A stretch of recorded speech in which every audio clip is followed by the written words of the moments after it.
hope I haven't kept you waiting. Yes, this is the Crime Club.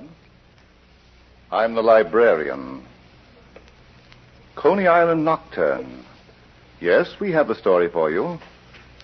Come right over.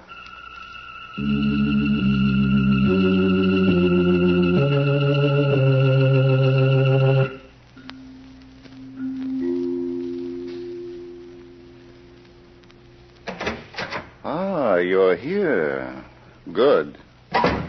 Take the easy chair by the window. Comfortable? The manuscript is on this shelf. Here it is, Coney Island Nocturne.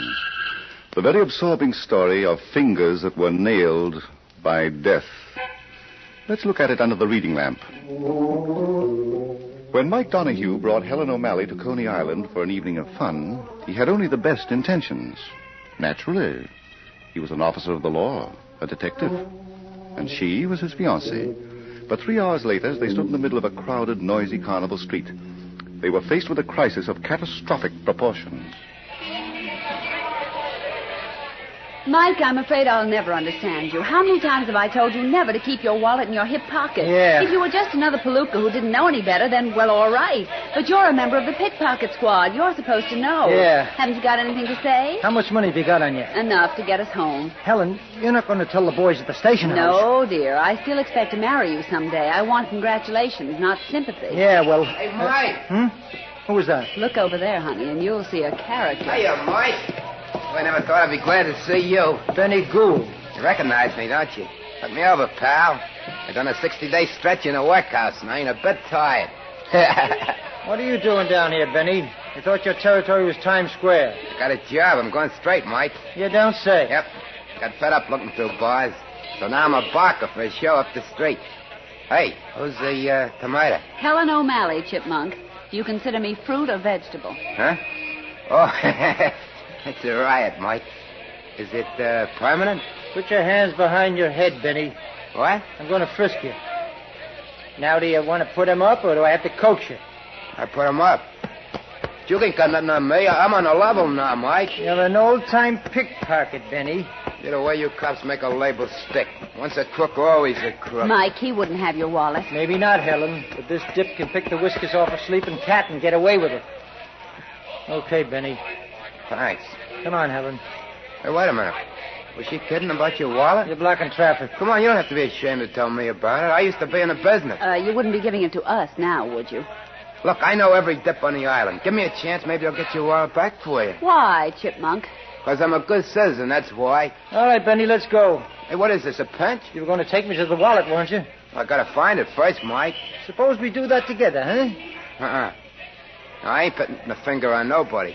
If you want your property, then you'll wait till I nab the guy that's got it, and then I'll bring it to you. Don't argue, Mike. Be practical. That's what I say, sister. I'm doing him a favor. But how is it done, Chipmunk? Coney Island's a big place. Well, I contact a few of the dips, and they spread the word around, that's all. Okay, Benny. It's going to take time, Mike. Meet me at the beach at the end of the boardwalk in a couple hours, 11 o'clock. And don't follow me. We won't. Mike wants his wallet, and I want Mike to be happy. We'll meet you on the beach at 11 o'clock.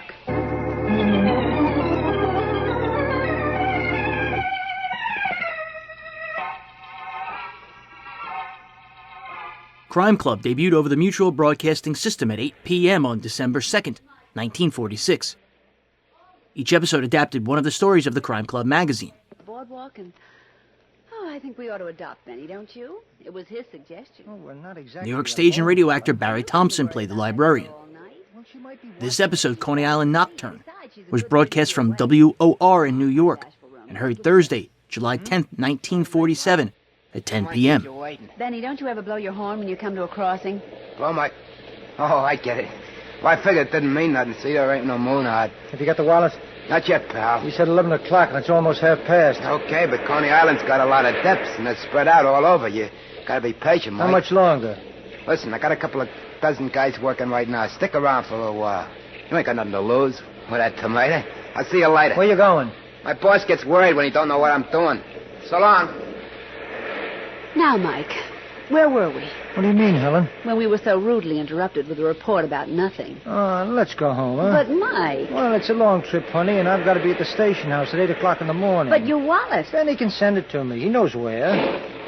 What was that? Thunder, baby. We'll have to run. I hope it pours. Help me up. All right, come on. I hope it pours for 40 days and 40 nights. Let's go. Wait a minute. We can't leave that girl sleeping there on the beach. No? No, I'm going to wake her up. Oh, of course. Oh, don't be unreasonable, Helen. There's going to be a storm.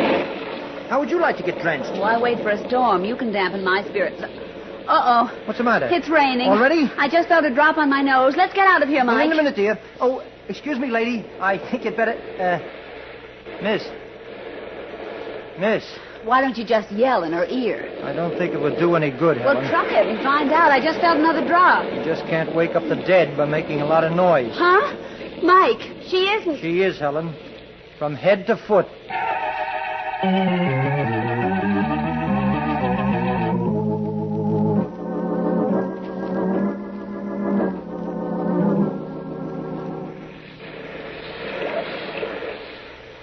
The poor kid. And to think we were sitting only 30 feet away on the same beach. Well, she was dead before we got here, Helen. I'll never forgive myself, Mike, the way I talked about her. But if it hadn't been for that storm that never broke... Mike, I feel terrible. Well, here's something to keep you busy. Her handbag? Yeah, look through it. She might have some identification. All right. I should get to a call box, you know. The local police might hear about this. I'm not staying here alone. I don't know what there is about the dead that scares Are people. you sure she was murdered, Mike? Her skull was crushed with the sandbag. I can't believe a little thing like that could kill anybody. Well, this little thing weighs about 10 pounds, honey, and it's packed solid. Well, Mike. What's the matter? Look. Your wallet. Well, I'll be... It was in her handbag. Give it to me.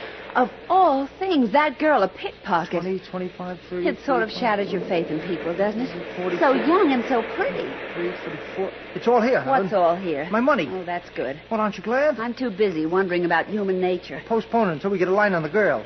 Come on, keep looking in her handbag. Mike, darling, you may be a detective, but Then I'll look. that's your job. Oh, dear, a pickpocket. Mike, what kind of people murder pickpockets? All kinds. Well, I mean, pickpockets are the lowest kind of crooks, the bottom of the underworld. They don't work in mobs, do they? Sometimes. Maggie Blake. What's that? Her name on this identification card. A pickpocket with a... It doesn't make sense, Mike. It never does, honey, until you know what it's all about. Do you? No, but I'm going to find out. That's nice. Where do we start? First, we head to a call box. Get the homicide squad working. As long as we do it together, And dear. after that, we're going to Josie Johnson's Palace of Joy. We're going where? Read it. It's on this business card I found in Maggie Blake's handbag. Oh. Well, as long as they advertise, it should be all right, shouldn't it? Helen, what's wrong with you? You'll never know, Mike, what I thought you were talking about. After Crime Club went off the air at 10:30, WOR alternated news and late-night music until Eddie Newman went on the air at 2 a.m. Oh, it's you. I'm glad to see you again. Where have you been keeping yourself?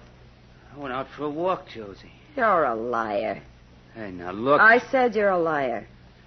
What are you going to do about it? We're doing pretty good business, Josie. So what? Suckers like the show we give them. I give them. You're only window dressing like a husband should be. But you're not even good window dressing. Put that bottle back. I haven't had a drink all night, Josie. Put it back and lock that drawer. Oh, just one. There's the key on top of the desk. Use it. Between you and me, I don't care if you drink yourself into pink elephants. But you talk when you're drunk. And that's bad for me. Oh, I don't know why I gotta take it from you. Stop any time you want. There's a bed at the bottom of the ocean. Now, give me that key. I started this business. It was my idea to set up the show. That was so long ago, you've died 100 times since. Where have you been for the last 3 hours? I told you. Just walking around, huh? Inhaling the fresh Coney Island air. I got tired sitting around the office watching you run You things. said you were going out front for a couple of minutes to look around. So I went for a walk. What's the difference? Came back and you weren't here, so I went out again. How's Maggie Blake? What? Don't look so dumb. You were out with her, weren't you? No. Pete, this is Josie you're talking to, your wife. I've known you for a long time. I haven't seen the girl, I tell you. You warned me to lay off, and I... Was she here? Are you kidding?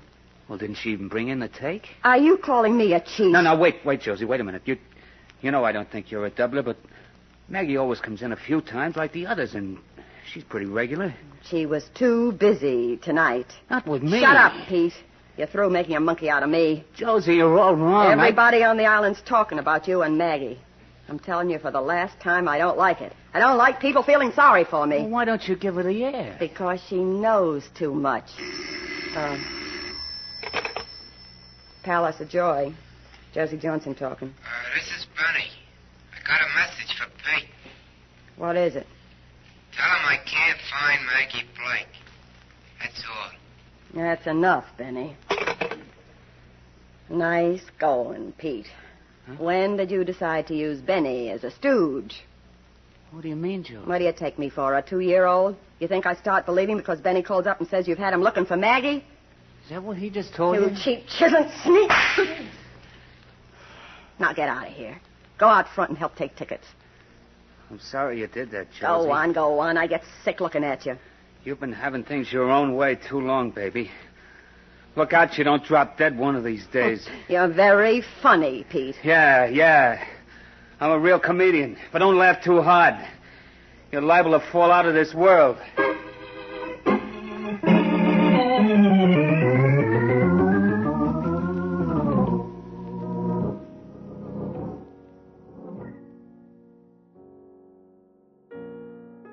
Crime Club failed to generate any sponsorship support for the Mutual Broadcasting System and was canceled after its October 16, 1947 episode.